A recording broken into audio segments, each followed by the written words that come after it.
सपने वो नहीं है जो आप नींद में देखते हैं, बल्कि सपने तो वो होते हैं जो आपको नींद ही न आने दे। यह शब्द भारत रत्न डॉक्टर APJ अब्दुल कलाम के हैं, जिन्होंने अंतरिक्ष और रक्षा विभाग में भारत को बहुत बड़ा योगदान दिया, जिसे शब्दों में बयां नहीं किया जा सकता है। इतने बड़े योगदान की वजह से लोग उन्हें मिसाइल मैन के नाम से भी जानते हैं। और इसी के साथ अब्दुल कलाम 2002 से 2007 तक भारत के 11वें राष्ट्रपति बने रहे। उन्हें यह पद टेक्नोलॉजी और साइंस में उनके विशेष योगदान की वजह से मिला, न कि हमारे देश की गंदी राजनीति की वजह से। मैं आपको बताना चाहता हूँ कि अब्दुल कलाम को यह कामयाबी इतनी आसानी से नहीं मिली, बल्कि इस कामयाबी के पीछे उनका बहुत बड़ा संघर्ष छिपा हुआ है। तो आइए जानते हैं इस कामयाबी के पीछे छिपे उस संघर्ष के बारे में। अब्दुल कलाम का जन्म 15 अक्टूबर 1931 को तमिलनाडु के रामेश्वरम में एक मुस्लिम परिवार में हुआ था। रामेश्वरम जो कि पहले मद्रास में था, लेकिन अब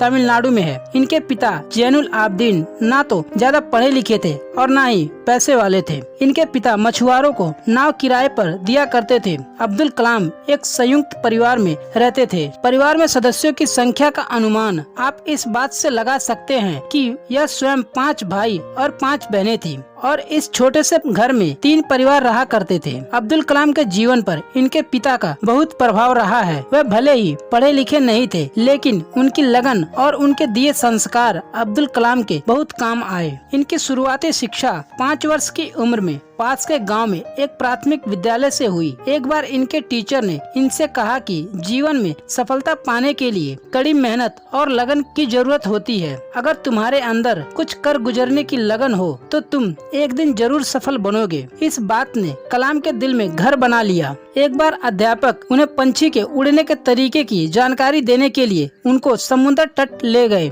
जहां उड़ते हुए पंछियों को देखकर कलाम ने तय कर लिया कि उनको भविष्य में विमान विज्ञान में ही जाना है। कलाम पढ़ाई में बहुत तेज थे। गणित के अध्यापक सुबह 4 बजे ट्यूशन पढ़ाते थे, इसलिए कलाम सुबह 4 बजे उठकर गणित के ट्यूशन पढ़ने जाते थे।